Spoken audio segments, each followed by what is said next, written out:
So while there's a massive exodus from these high-tax states like New York, New Jersey, and Connecticut, New Haven, Milford area in Connecticut emerging as one of the nation's top spots for millennials to move in. This according to a new study from the National Association of Realtors. However, the study does find that when it comes to moving and staying, Madison, Wisconsin is at the top of the list, along with Seattle, Grand Rapids, Michigan, Durham, North Carolina, and Omaha. With more on this phenomena, Cabot Phillips of Campus Reform joins us now. Cabot, it was interesting. When I first saw this, I was a little shocked because, I mean, these are high-tax states. Rich people are fleeing. Hard-working Americans who are seeing a raise are saying, I don't want to share it with these states.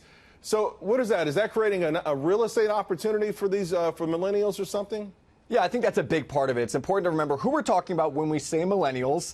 The average millennial right now is 29 years old. It's older than most Americans assume. And so they're getting to the age now where they're looking to buy homes, they're looking to settle down, and they're looking at real estate prices in New York and LA and Chicago and saying, do I really want to pay $500,000 for a cardboard box with a few holes cut in it? Maybe I'll go to some of these cities that are still close to these larger cities, but where they can have a little bit more affordable housing. I think that certainly plays a role in it. And also technology plays a role in people moving away from these large cities to smaller cities that are still growing. More people than ever now are working from home. It's giving them more freedom to go to places where they want to be, where they have more mobility. And I think that's another aspect to look at, is more people than ever not being stuck in big cities to have good jobs, but being able to work remotely. Although, Cabot, I got to tell you, the progressive dream is to have these megalopolis. I know I'm mispronouncing. Maybe I've invented a word just now.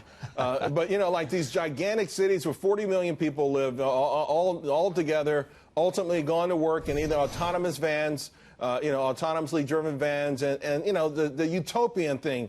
This kind of breaks up that utopian thing. On the other hand, though, I think it's great because we might get back to a traditional household formation, the house with the white picket fence and a family with 2 kids and a car in the garage. Yeah.